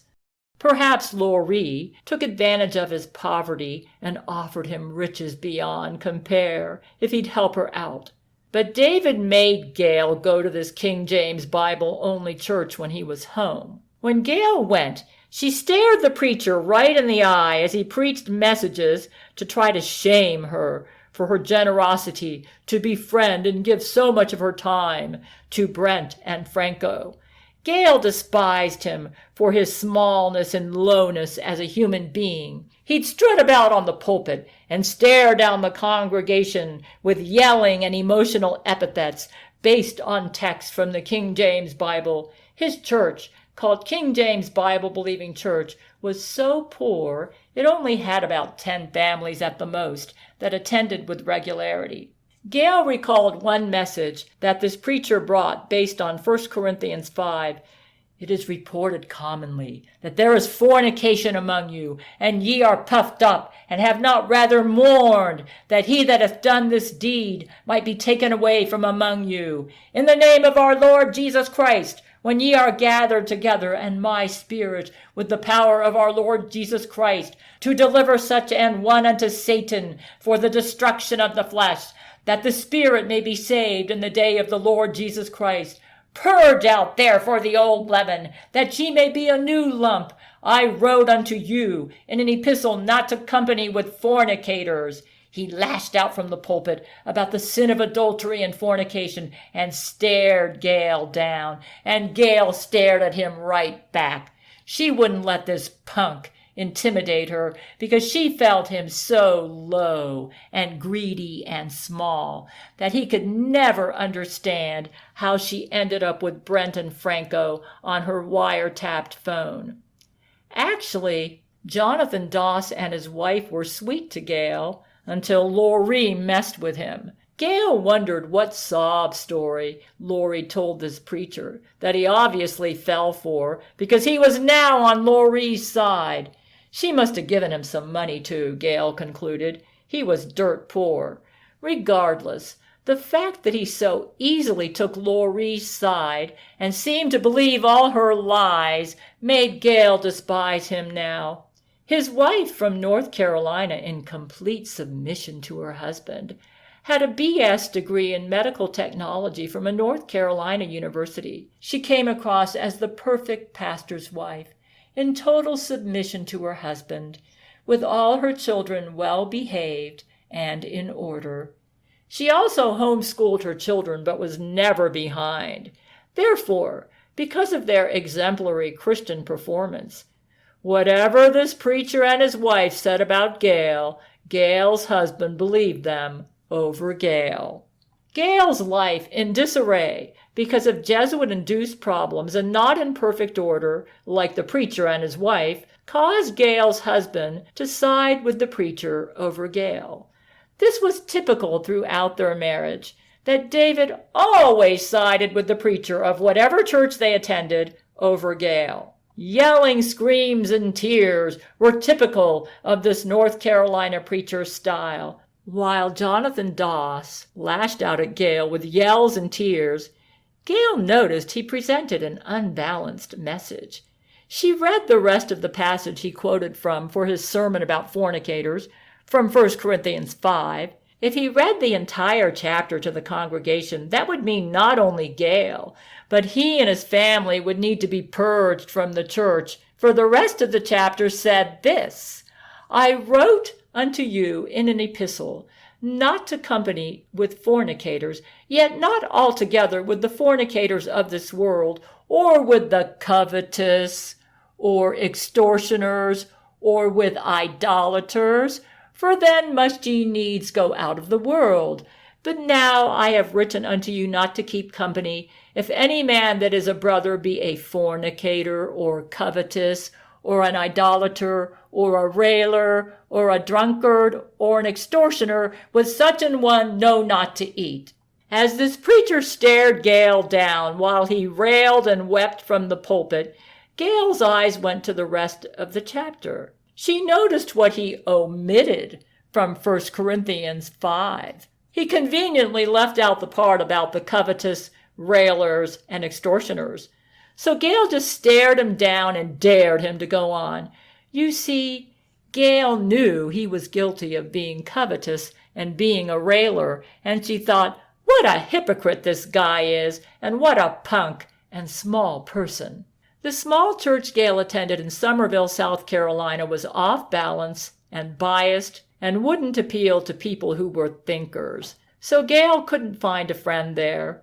Basically, once Lori got her preacher, she had zero respect for the Christians at that church and didn't even feel they deserved the title Christians. Gail and Eric had a month worth of appointments with Dr. Lieberman, September and October 1998, and they worked much with Dr. Lieberman's assistant, Dr. James Scheer, D.O., a German-American physician, around October 1998. The results from this provocative form of immunotherapy were not spectacular. It may have been because Gail had to give her son shots several times a week, and he wasn't a compliant patient. But Gail felt Dr. Lieberman educated her about some innovative and effective forms of medical treatment that emphasized treating causes over symptoms. And in doing this, Gail felt he did her a monumental service. As a result of the medical problems they had in the summer of 1998 with allergies, the only alternative practitioner David would allow Gail to see was Dr. Lieberman, who was a specialist in allergy and environmental medicine in South Carolina, because he was nearby and their military insurance covered it. Interestingly, the yeast syndrome that Dr. Philip Ranheim of Everett, Washington, would later diagnose Gail with in 2000 is not a recognized illness in the American medical community, in spite of overwhelming research and evidence that indicates it is one of the most prevalent and debilitating illnesses of modern countries. Gail, in 1998, was beginning to feel that a major conspiracy was trying to sabotage her health and began to distrust a lot of conventional medicine. However, Jesus, on December 31st, 2020, would say this about Dr. Philip Ranheim of Everett, Washington. You know, I love all of my dad's creations, Gail, but Dr. Philip Ranheim is a quack. However, Gail would always be grateful to Dr. Ranheim for diagnosing her with a systemic yeast infection because that was a large part of her health problems. Dr. Ranheim even said she had an especially stubborn yeast, hinting at the unique Jesuit yeast infection she had. But back to Dr. Lieberman in South Carolina in the fall of 1998. He put Gail on an elimination diet and convinced her she was allergic to all sorts of foods. Part of the elimination diet involved eating limited foods for 3 weeks at a time and then gradually introducing new foods to see how the body would react. By October 1998, Gail felt she had food allergies to wheat, milk, and egg, and stopped her binge of Italian cooking that she'd started 2 years ago to honor Franco. When Gail went to see him, he did very extensive allergy testing on her, but they had an interesting incident in his office around October 1998. Gail requested that he test her for formaldehyde sensitivity, and she got a really strange reaction from him about that. They did an intradermal injection to see how you'd react to different substances. And when it came time for the formaldehyde testing, they always asked you to rate your symptoms, like on a scale from 1 to 10. Gail was sitting next to Dr. Lieberman and asked him, "Would you please test me for formaldehyde? Because I want to know if I have a sensitivity to it." For some odd reason, he seemed reluctant to do it. Gail thought that was kind of strange, because it was part of their normal testing procedure. They had done it with other patients. He was a specialist in environmental medicine, so Gail talked him into it because she wanted to be tested for it, because she thought she had formaldehyde sensitivity. During the testing procedure, they played a dirty trick on her. The nurse claimed she tested Gail for formaldehyde. "What are your symptoms? What numbers do you give that?" "I'm not really sure. I think it's about a 6 or a 7, Gail said. "That really wasn't formaldehyde that you got tested for. It was a placebo, just plain old salt water," the nurse said. "We just wanted to eliminate the possibility that maybe you're imagining symptoms with formaldehyde." "Why would you do that?" Gail asked. "Is this your normal procedure for formaldehyde testing?" "Oh, yes, we do this all the time," she said. "That's a little strange," Gail said. "I still want formaldehyde testing. I don't care. Maybe I did imagine these symptoms. I don't know. It's hard to tell sometimes. It gets confusing. I still want formaldehyde testing." Gail stared at the nurse. "Is this your normal procedure for formaldehyde testing? I think it's a bizarre practice." Gail started getting suspicious of Dr. Lieberman at this point. Gail glared at Dr. Lieberman's assistants. "Why wouldn't you want to test for formaldehyde? I even used a tester in my kitchen and found a high formaldehyde exposure." Gail felt when they tested her for formaldehyde, they found a sensitivity, but they were reluctant to divulge it. Apparently, Gail concluded it wasn't severe. Gail ended up rating her reaction to formaldehyde as a 3. Gail did know that in her mobile home in the kitchen, she was getting some pretty severe symptoms, and she thought it was formaldehyde. She suspected the Jesuits were trying to cover it up, and they got some cooperation from Dr. Lieberman. It appeared to Gail that Dr. Lieberman got right because he started acting less suspicious later. Dr. Lieberman reluctantly tested Gail for formaldehyde after Gail pressured him, and they found a sensitivity. What was going on was that with help from Laurie McBride, Jesuits were able to temporarily take control of Dr. Lieberman's brain and extract Gail's allergy records from him. Dr. Lieberman and the Jesuits temporarily assigned medical assistants, played a role in covering up how the Jesuits attempted to sicken Gail in her home with formaldehyde poisoning to convince her that it wasn't real. Once his job was finished, after Gail no longer saw him, the Jesuits released Dr. Lieberman from their service. Gail knew that in her mobile home, in the kitchen, she was getting some pretty severe symptoms. She suspected the formaldehyde. It was getting kind of scary to Gail at this point. She thought, this Laurie McBride, she's just too good. Around November 1998, Gail found out her husband's next duty station would be Seattle. So she wrote to the University of Washington Law School and asked for their bulletin. She thought maybe she could study law in Seattle. She decided with all the trouble she and her wiretap friends were having, she might as well become an attorney. She told Brent and Franco Nero, "I think I want to become a lawyer." That was November 1998. And she was also homeschooling her son. In 1998-1999, he was in 5th grade. David was out to sea, and Gail and her son were by themselves in the mobile home for Christmas 1998. Gail got the most lovely Christmas present for December 25th, 1998. Gail's son was with her. This was a month after Gail decided she wanted to become an attorney. Apparently somebody didn't like that decision. Eric said, "Mother, there's a fire outside our kitchen door." It was about a waist-high fire, maybe about 3 feet away, like a little bonfire. "Oh, put it out." So Eric got a bucket of water and he put it out. Then there was another fire by the front door about 10 minutes later. And did you know? Somebody was setting fires about 10 minutes apart. They put out the one by the front door. Laurie and her Jesuits had created a clone of Eric, and he was out there setting fires outside her mobile home. 10 minutes later, there was another fire by the kitchen door.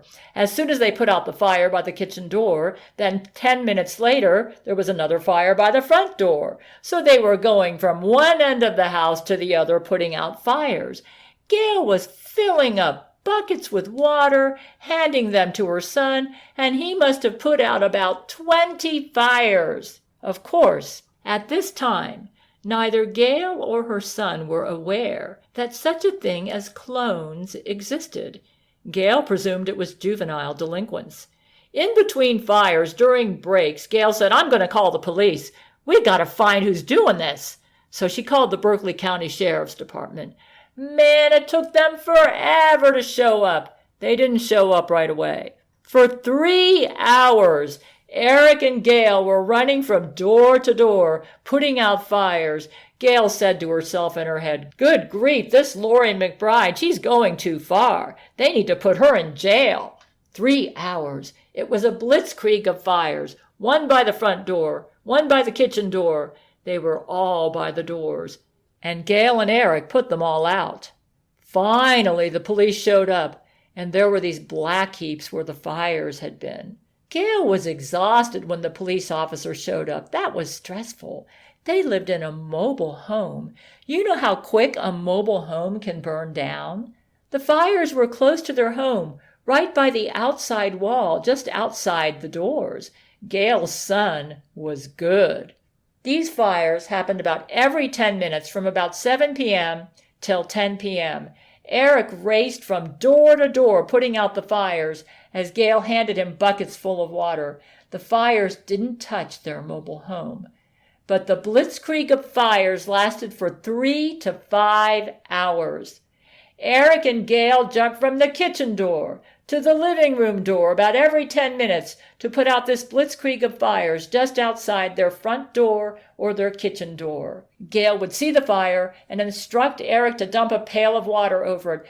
"Eric, there's one by the front door. Go get a bucket of water and dump it on the fire." And Eric ran to fill a bucket with water and dumped it on the fire. "Eric, there's one by the kitchen door. Go get a bucket of water and dump it." This went on for about 3 hours, starting around dinner time till it got dark.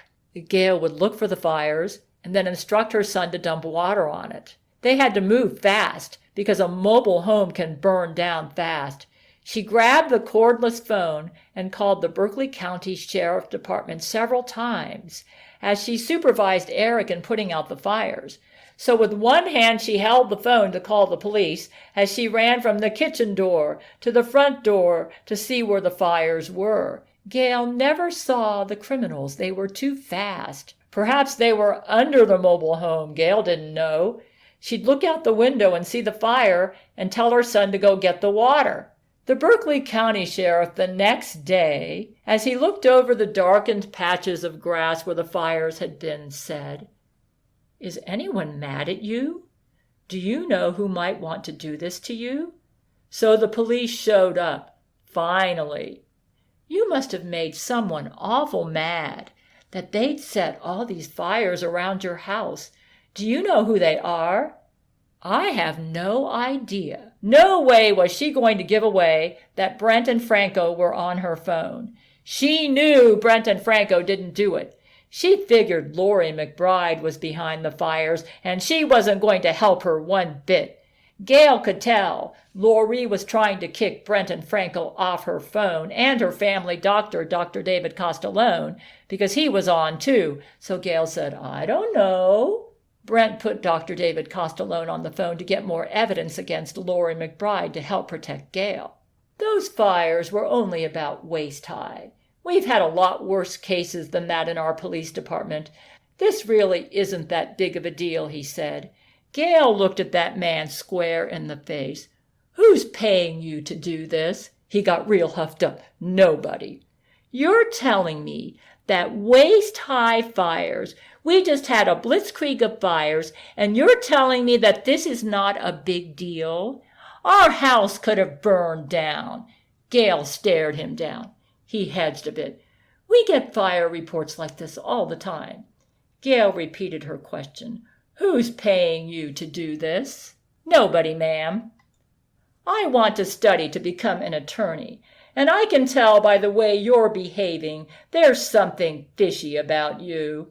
It was time to let this Laurie accomplice know that she wasn't going to play his game. "And if I was a lawyer, I'd probably drag you into court. Who's paying you, officer, to try to frame me with these questions?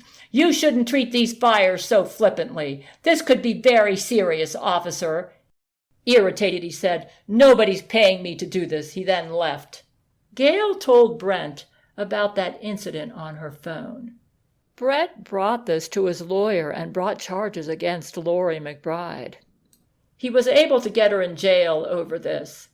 "Gail's son, Eric Schuler, did those fires," Laurie said to Brent in a huff. She managed to get out of jail, saying Gail's son Eric did the fires. Both Brent and Gail did not realize that Laurie had used a clone of Eric to do the fires. Gail decided she wouldn't mess with the Berkeley County Sheriff's Department. She could tell that they weren't on her side. They were on the criminal's side. This sheriff irritated Gail because she sensed he strove to assist Laurie so that Laurie could find an excuse to kick Brent and Franco off Gail's phone. She felt the sheriff's department gave her the runaround, that they didn't do their job. But if Gail kicked Brent out, she'd also kick Franco out, and she didn't want to do this. Though Gail thought Brent a coward, she knew he wouldn't commit these crimes. He was not the violent type and not a criminal. So Gail mentioned nothing about Brent's wiretap on her phone to anyone, because she suspected someone did this to implicate him, and she knew he was innocent. She wasn't about to let them win. Whoever this was despised both Brent and herself, and she was not about to help them out. She then called the fire department. The man from the fire department, disgusted over the sheriff department's response, offered suggestions to Gail about how to repel the fires and prevent more fires, such as removing all debris from the yard that could catch fire and installing bright lights around her home at night. So she installed bright lights, floodlights around her home, and that seemed to work. The lights were so bright her whole yard, which was huge, was lit up at night. No more problem with juvenile delinquents thumping at night or fires after the floodlights went up. After these fires, Gail was more determined than ever not to disclose to anyone Brent's wiretap of her phone, because she knew he and Franco were innocent, and she was determined that the real criminal be punished for this. She never spoke in English on her phone now, but spoke Italian because she was half fluent in Italian. That Snoopy preacher was on her wiretap, and she knew he couldn't understand Italian. She suspected Laurie played a role in these crimes and fires. After all, if the woman tried to rape Franco, she was evil. While David was out to sea, the busybody preacher and his sons came over to mow their lawn, because David paid them to mow the lawn, and they stayed aloof from Gail and treated her strangely. Gail's husband came home about 2 days later. You know what happened? He came in and said, "I just talked to the neighbors, and they told me that they saw Eric set those fires." "He did not," Gail said. "I was with Eric, and Eric did not set those fires. Are you going to believe me, or are you going to believe those neighbors?" "Well, our neighbor Mickey said she saw Eric do the fires," David said. "The neighbors across the street saw Eric do it as well." Mickey was an overweight Caucasian with stringy hair who had a live-in boyfriend, and to think David would believe her over his own wife. He was always ready to believe anyone over Gail. "Eric, I'm going to whip you," David said. "I'm going to take you into that room, and I'm going to whip you right now for starting those fires." Gail put herself between her husband and that child. With deliberation like steel, she said, "If you lay one hand on this boy, I'm going to divorce you right now. You will not punish this boy. He didn't do those fires. You better believe me because I'm telling you the truth. Those neighbors are lying. He did not do these fires. And don't you lay a hand on this boy and punish him for something he didn't do." Gail's neighbors claimed they saw Eric doing those fires. If they saw the Eric clone, then they told the truth as they saw it. Or perhaps they were paid off as well. This made Gail so angry that her sweet son was accused of being a juvenile delinquent, and that David believed the neighbors over Gail. Besides, her son saved their mobile home from being burned down. He was fast. "I'm going to punish him," David insisted on punishing Eric. "All right, I'm filing for divorce. This marriage is over," and Gail meant it. "I'm going to go in there and start separating my books from yours in the library. We are no longer married." "What are you going to do?" David said. "How are you going to support yourself?" "I don't know. Maybe I'll get a job as a legal secretary. I'm going to start looking for work in Atlanta. You touch that boy, and I promise you I'm going to divorce you." So Gail went in the library and started separating Gail's books from David's. And she went on the internet and started looking for work in Atlanta. While she was separating her books from David's while he observed her, she said to him, "I believe Laurie McBride did those fires." She wanted to protect Eric and put the blame where it belonged. "Who's that?" David said. "Brent Spiner's girlfriend." "Why do you think she would do those fires?" "Because she's got a problem with me," Gail said. "She thinks I'm after Brent Spiner, and I'm not. She's got a mental problem." Jesuits murdered Dr. Peter Naylor, Gail's psychiatrist, and replaced him with a Jesuit clone. The Peter Naylor clone and the David Schuler clone were working closely together at this time. Gail's husband was a Jesuit clone of the man she married in 1985. A couple days later, her husband came in real light-hearted and talkative. "You're not going to divorce me. I know you won't." "Are you going to punish that boy?" Gail said. "We'll just forget about the whole thing." The preacher of Gail's church, Jonathan Doss, and David, her husband, accused Gail of spoiling her son, and that Gail protected her criminal son. Gail decided to snub Mickey and ignore her from now on. Boy, that Laurie must pay good money. Laurie took over her entire neighborhood. The Jesuits didn't want the marriage to break up. They decided they pushed Gail a little too far. So, since David did not punish Eric over the fires, Gail decided to stay in the marriage. The Jesuits wanted Gail to accuse Laurie, then they could claim Gail was mentally ill. Laurie paid off the preacher of the small church Gail attended to push her lying mantra about Gail as the crazy lady, and used a clone of Eric to make Gail's real son appear criminal. However, right after the fires, her psychiatrist called her. His name was Dr. Peter Naylor. "I got an email from your husband. I'd like to see you. He's concerned about you." "What did you get an email from my husband about?" Gail said to Dr. Naylor on the phone. "We can discuss this when you come into my office." Gail thought, "Oh no. What has Laurie McBride done?" The Jesuits had killed Gail's psychiatrist Peter Naylor and replaced him with a Peter Naylor Jesuit clone. So she went to Dr. Naylor's office, and this psychiatrist, who she'd had a pretty good relationship with before. She had told him all about her Italian cooking, and he was telling her about his cooking, how he made authentic paella for his family. He was a cook too. All of a sudden, it seemed like he changed. "Here's the email that your husband sent me." The Jesuit Peter Naylor clone showed Gail the email. "I'm concerned that you believe that Brent Spiner's girlfriend set fires around your mobile home. Why would that concern you? You really believe that Brent Spiner's girlfriend set fires around your mobile home?" "I really don't care to discuss this. I don't want to talk about my private life. This is not something I want to talk about." Gail figured out Peter Naylor was now working for Laurie. Boy, that woman must pay good, Gail thought. Dr. Naylor was like Dr. Jekyll and Mr. Hyde, and was now Mr. Hyde. "We have to talk about your private life. That's how I do my job." "I don't want to talk about this. This is not something I want to discuss with you." No way was Gail going to help Laurie, who at this point was the evil monster from hell. "I'm afraid you are exhibiting psychotic symptoms, and we need to put you on stronger medications." "I refuse," Gail said. "I will not go on those medications. I'm not psychotic, and furthermore, I think I was misdiagnosed with manic depression and that I never had it in the first place. I believe my problems have been nutritional deficiencies and allergies, and that's why I've had trouble sleeping. I don't think I ever was a manic depressive, and I'm not going to be put on antipsychotic medications. I refuse." "I can't make you," he said.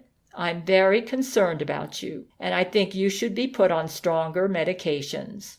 "What medications? Would you at least please consider this? What medications do you want to put me on?" So he gave her the names of the medications. "I'll go home and think about this, but I'm pretty sure I won't change my mind." So Gail went home and looked up the medications and found out they had some pretty nasty side effects and that they would have really messed her up. At this point, Gail was starting to explore natural medicine, and she was no longer convinced that she was a manic depressive. She was determined to get off those psychiatric meds because she concluded that that was a way for her enemies to manipulate and control her. However, she knew that in order to get off of what she was on Tegretol, which was very bad for her, she learned from her research. She was also on lithium. Tegretol was the bad one. She made up her mind, "I'm getting off of this stuff as soon as possible. I don't want to be at the mercy of these psychiatrists who want to get me all doped up and admit me to a mental ward when I know I'm not crazy."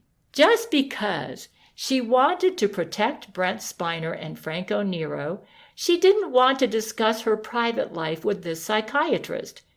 She was in a bad situation. She decided she would wean herself off the psychiatric medicines by herself. She had been weaned off before by a psychiatrist, Dr. Henry Storper of Miami, in 1991, so she pretty much knew the procedure. She knew you had to gradually decrease your dose or you could suffer bad withdrawal symptoms. Dr. Naylor's job as a Jesuit clone was to convince Gail she was experiencing psychotic symptoms, and he attempted to prescribe Gail dangerous mind control drugs. But Gail caught on more quickly than the Jesuits anticipated, and his mission failed, not only scaring Gail away from antipsychotics, but causing Gail to abandon the medications she'd been prescribed for manic depression. So in December 1998, Gail's psychiatrist Peter Naylor turned on her and wouldn't give her all the refills she wanted when she asked for them.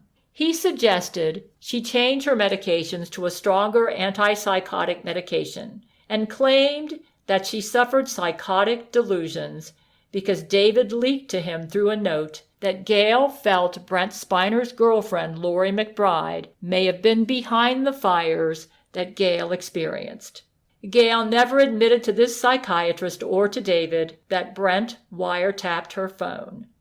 She looked up the new medications this psychiatrist wanted her on and decided they would permanently damage her health beyond repair. and decided not to see this doctor anymore once she got her refill.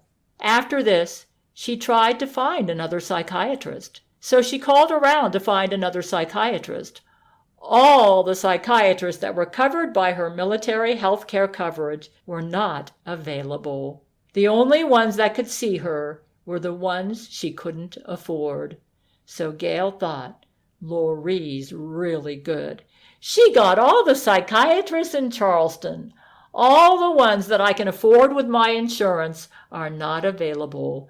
Boy, does she got a conspiracy against me. Well, I'm going to get off this medicine. I'll just do it by myself. But she needed some refills. She came up with a game plan. She knew she could decrease the dose so much every couple weeks, and by about May 1999, she'd be off everything. She had enough lithium, but she needed a little bit more. She needed a refill. She called up the pharmacy and asked them to give her a refill of Tegretol or lithium.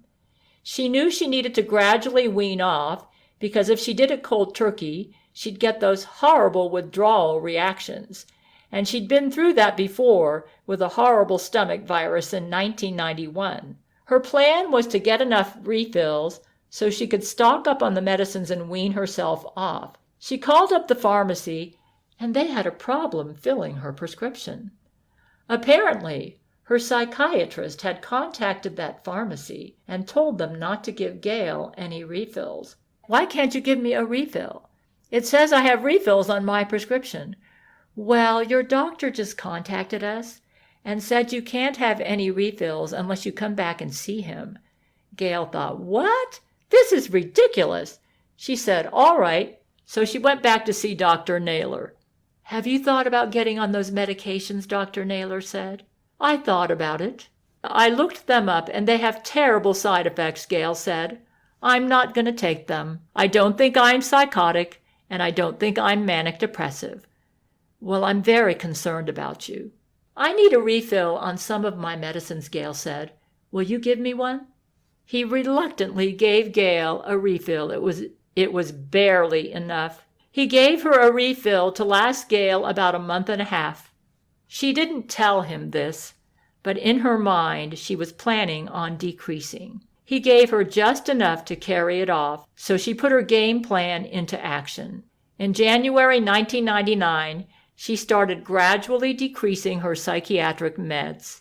She never went back to see him or any psychiatrist again until 2012, when Gail's jealous sister Sandra Metcalf would have police arrest Gail and cart her off to a psych hospital. Besides, Gail was leaving town and would live in Seattle within 6 months. She did suffer some withdrawal symptoms because she didn't get enough refills to space it out as much as she wanted.